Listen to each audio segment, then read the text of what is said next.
નમસ્કાર મિત્રો, મારી યુટ્યુબ ચેનલમાં આપનું સ્વાગત છે। આજનો ટોપિક છે મિત્રો કે પાણી પીવાની સાચી રીત। આટલી જ આપણને પાણી વિશેની જો સમજણ પડી જાય તો આયુર્વેદમાં કહે છે કે પાણી એ વિષ સમાન કામ કરે છે અને પાણી એ અમૃત સમાન કામ કરે છે। મતલબ કે પાણીને ક્યારે પીવું, કેટલું પીવું અને કેવી રીતે પીવું અને ક્યારે ના પીવું જોઈએ, બસ આયુર્વેદ મુજબ આપણને જો આટલી સમજણ પડી જાય પાણી વિશેની તો એ પાણી છે આપણા બોડીની અંદર અનેક રોગોને મટાડી શકે છે, અનેક રોગોને મટાડવામાં અદ્ભુત કામ કરે છે। અને જો પાણી પીવાની સાચી રીત ખબર ના હોય તો એ જ પાણી વિષ સમાન આપણા બોડીમાં કામ કરે છે, એટલે કે એ જ પાણીથી અનેક પ્રકારની બીમારીઓ આપણા શરીરમાં થઈ શકે। તો સૌથી પહેલાં આપણે જોઈએ તો આયુર્વેદ મુજબ પાણી ક્યારે પીવું જોઈએ। તો આયુર્વેદમાં કહે છે કે જ્યારે પણ આપણને બોડીને તરસ લાગે છે, આપણું શરીરને તરસ લાગે છે ને આપણું બોડી કહે છે કે મને તરસ લાગી છે, પાણી પીવું છે, ત્યારે જ આયુર્વેદ મુજબ પાણી પીવું જોઈએ। જે રીતે ભૂખ લાગે કકડીને અને આપણું બોડી કહે કે હવે મારે શક્તિની જરૂર છે, મારે ખોરાકની જરૂર છે, મારે ઉર્જાની જરૂર છે, ત્યારે તમે જો ખોરાક ખો તો એ ખોરાકનું સારી રીતે પાચન થાય છે। એ જ રીતે પાણીનું પણ પાચન થાય છે। પાણીનું પાચન થવામાં પણ 40 મિનિટ જેટલો સમય લાગે છે, એટલે પાણીને પણ જ્યારે તરસ લાગે ત્યારે જ જો પીવામાં આવે તો એ પાણી આપણા શરીરને બળ પૂરું પાડે છે। પાણી કેટલું પીવું જોઈએ તો આયુર્વેદ મુજબ તમને જેટલી તરસ હોય એટલું જ પાણી પીવું જોઈએ। તમારે બોડી જેટલું પાણી માગે છે એટલું જ। ઘણીવાર ઘણા લોકો શું કરે છે, એક બોટલ લઈને આવે અને પછી આખી ગટગટ કરીને પાણી પી જાય છે, અથવા 2 થી 3 ગ્લાસ જેટલું પાણી પી જાય છે। આપણે ઘરેથી કોઈના ઘરે મહેમાનગતિ કરવા માટે જતા હોઈએ કે બહાર જતા હોઈએ તો આપણે ઘરેથી પાણી પી ચા નાસ્તો કરીને નીકળ્યા હોઈએ અને કોઈ મહેમાનના ઘરે જઈને બેસીએ તો એ લોકો તરત જ સીધું આપણે સ્વાગત કરવા માટે પાણીનો ગ્લાસ લઈને આવે છે। એટલે આપણને તરસ ના હોવા છતાં પણ આપણે ઘરેથી 10 મિનિટ કે અડધો કલાક પહેલાં પાણી પીને ઘરેથી નીકળ્યા હોય, તરસ ના હોય છતાં એમનું માન રાખવા માટે આપણે અડધો ગ્લાસ કે 1 ગ્લાસ ભરી પાણી પી જઈએ તો એ પાણી આપણને નુકસાન કરે છે। કારણ કે જરૂર નથી છતાં આપણે જો પાણીની અંદર શરીરમાં નાખીશું તો એ આપણને નુકસાન કરે છે।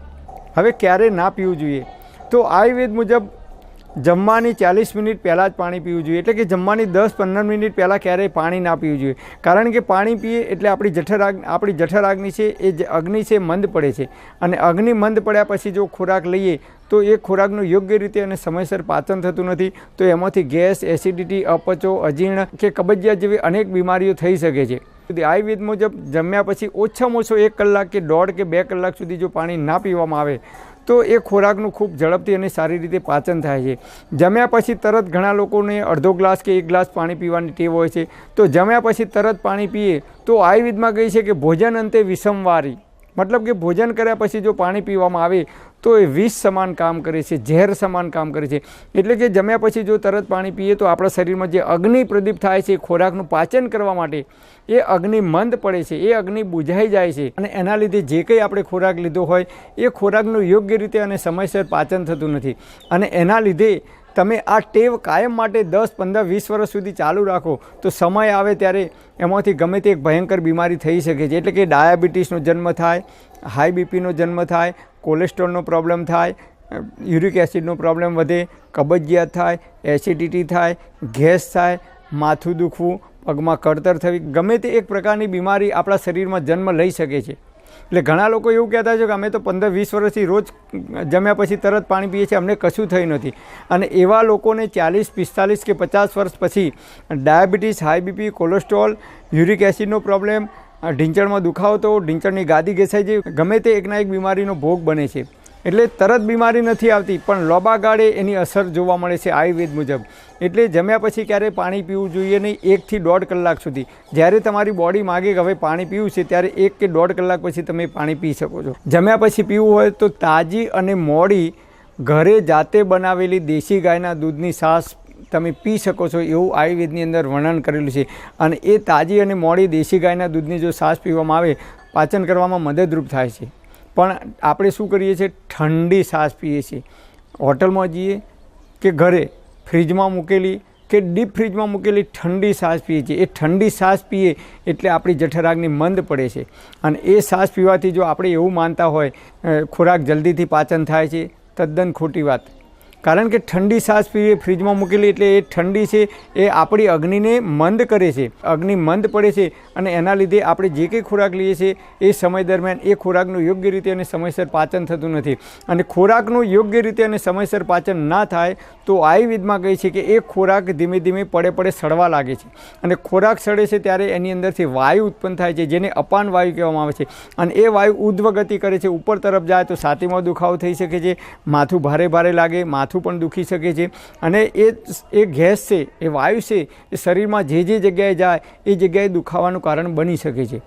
એ સિવાય એસિડિટી પણ થઈ શકે છે, કબજિયાત પણ થઈ શકે છે, પેટ ભારે લાગવું, અજીર્ણ થવું, અપચો થવું, આવી અનેક નાની મોટી બીમારીઓ જમ્યા પછી તરત જો પાણી પીવાની ટેવ હોય તો એના લીધે થઈ શકે છે. એટલે જમ્યા પછી ક્યારેય પાણી પીવું નહીં. જમતા તમારે જો પાણી પીવું હોય તો આયુર્વેદમાં કહે છે શાક રોટલી અને દાળ ભાત ખાતા હોય તો શાક રોટલી ખાધા પછી તમે વચ્ચે 1 થી 2 ઘૂંટ જેટલું પાણી પી શકો છો.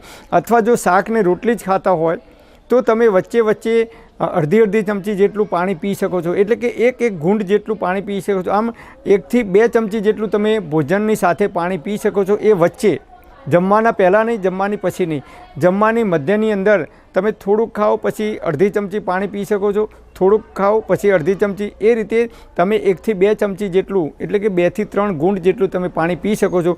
તો એ ખોરાકને પચાવવામાં મદદરૂપ થાય છે. એ ખોરાક જે કઠણ છે એને પ્રવાહીમાં રૂપાંતર કરવામાં, જે રીતે આપણે મિક્સરની અંદર કંઈક ચટણી બનાવી હોય તો એની અંદર ખજૂરની ચટણી બનાવી, એકલી ખજૂર કરીએ તો શું થાય, એકદમ ગઠ્ઠો થઈ જાય. પણ એની અંદર થોડુંક પાણી નાખીએ તો એકદમ જલ્દીથી એ મિક્સરની અંદર ક્રશ થઈ જાય છે, એક રસ બની જાય છે. એમ આપણા ખોરાકને પણ એક રસ બનાવવો ખૂબ જરૂરી છે. તો આયુર્વેદમાં કહે છે કે વચ્ચે તમે 1 થી 2 ઘૂંટ જેટલું એટલે કે 1 થી 2 ચમચી જેટલું જ તમે પાણી પી શકો છો. તો એ ખોરાકને પચાવવામાં ખૂબ મદદરૂપ થાય છે. તો આ રીતે જમવાના 40 મિનિટ પહેલાં તમે પાણી પી શકો છો. એટલે કે 1 કલાક પહેલાં જ પાણી પીવાનું. 12 વાગે જમવાનું હોય તો 11 વાગ્યા પહેલાં પાણી પી લેવાનું, તમને તરસ લાગી હોય તો. અને જમવાના 12 વાગે ભોજન કર્યું હોય તો 1 વાગ્યા પછી એટલે કે 1:30 વાગે કે 2 વાગે તમને તરસ લાગે ત્યારે તમે પાણી પી શકો છો. એટલે મિનિમમ 1 કલાક પછી તમે પાણી પી શકો છો. પાણી કેવી રીતે પીવું? તો પાણી છે મોઢાની અંદર ફેરવીને ગોળ ફેરવીને ધીમે ઘૂંટડે પીવાનું કહ્યું છે. આયુર્વેદમાં પાણીને ખાવાનું કહ્યું છે અને ખોરાકને પીવાનું કહ્યું છે. મતલબ કે એક કોળિયો મોઢામાં મૂકી 32 વખત ચાવવાનું. એટલે કે ખૂબ એક રસ થઈ જાય પછી જો એ ખોરાકને અંદર ઉતારવામાં આવે તે ખૂબ ઝડપથી એનું પાચન થાય છે. એ જ રીતે આયુર્વેદમાં કહે છે કે પાણીને મોઢામાં ફેરવી અને ધીમે જો ઘૂંટડે પીવામાં આવે તો એ પાણીનું ખૂબ ઝડપથી પાચન થાય છે. એ પાણીમાંથી આપણને બળ મળે છે શરીરને. તમે જુઓ કૂતરું હોય કે સિંહ હોય, વાઘ હોય, તો એ બધા પ્રાણીઓ છે એ લપ કરી અને ધીમે પાણી પીવે છે, ઘૂંટડે પીવે છે. નાનું બાળક હોય 4-5 મહિનાનું, 6 મહિનાનું, તો તમે એને પાણી આપશો તો એ લપ કરીને ધીમે પાણી પીશે. તમે ચકલી હોય તો ચકલીને જુઓ તો ચકલી પાણીમાં ચોટ દબાવીને ધીમે ચપ કરી અને ઘૂંટડે પાણી પીવે છે. પક્ષીઓ જે રીતે ધીમે ઘૂંટડે પાણી પીવે છે, પ્રાણીઓ જે રીતે ઘૂંટડે પાણી પીવે છે, ધીમે મોઢામાં ફેરવીને ઘૂંટડે, એ રીતે જો પાણી પીવામાં આવે તો એ પાણીનું ખૂબ ઝડપથી પાચન થાય છે. પણ આપણે શું કરીએ છીએ, ઘણા લોકો એક ગ્લાસ મોઢામાં વાળીને એક જ શ્વાસે પાણી પી જાય છે. ઘણા લોકો પાણીની બોટલ સ્ટીલની ભરી હોય તો એક જ સ્કૂલમાં જાય બાળકો કે કોલેજમાં તો એક જ ઘૂંટડે ફટાફટ આખી બોટલ કે અડધી બોટલ પી જાય છે. તો પાણીને મોઢામાં ફેરવીને જો પીવામાં આવશે તો એ પાણી છે આપણા શરીર માટે અમૃત સમાન બની જાય છે. તો આ રીતે આપણે પાણી પીવાની અંદર થોડી કાળજી રાખીશું. આયુર્વેદમાં આપણા ઋષિઓએ જે પાણી પીવાની રીત બતાવી છે એ પ્રમાણે જો થોડી કાળજી રાખીશું તો એ પાણી છે આપણા શરીરમાં, આપણા બોડીમાં અમૃત સમાન કામ કરે છે. હવે કયું પાણી પીવું જોઈએ, કયું પાણી આપણા શરીર માટે અમૃત સમાન છે? તો નંબર 1 સૌથી પહેલું કહ્યું છે કે વરસાદનું જે પાણી આવે છે, મઘા નક્ષત્ર સિવાય જો તમારે પાણી પીવું હોય તો 1 અઠવાડિયું વરસાદ ચાલુ થાય એટલે જવા દેવાનું અને પછી જે સીધું ઝીલેલું પાણી હોય વરસાદનું, એ પાણીને જેમ ચા ઉકાળીએ એમ બરાબર ઉકાળવાનું. પછી એને ઠંડુ કરવાનું અને ઠંડુ થઈ જાય પછી એ પાણીને માટલીમાં ભરી દેવાનું, માટીની.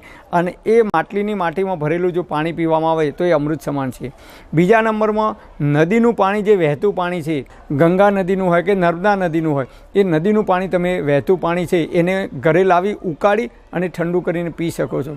ત્રીજા નંબરમાં તમારા ઘરે જે ગામ કૂવાનું પાણી આવે છે, એ ગામના કૂવાનું જે પાણી છે એ પાણીને ઉકાળી અને ઠંડુ કરી અને એ પીવામાં આવે તો એ આરોના પાણી કરતાં પણ અનેક ગણું બેસ્ટ આપણા બોડી માટે છે, શરીર માટે છે. તો આ રીતે આપણે પાણી વિશે આયુર્વેદમાં જે કંઈ બતાવ્યું છે એ મેં તમારા સુધી પહોંચાડવાનો પ્રયત્ન કર્યો.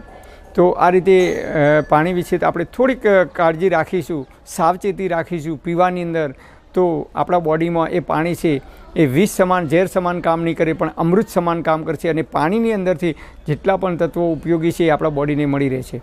પરમપિતા પરમાત્મા આપ સર્વેને તંદુરસ્ત અને નિરોગી રાખે એવી હૃદયપૂર્વક મારી પ્રાર્થના. Thanks for watching my video. Thank you.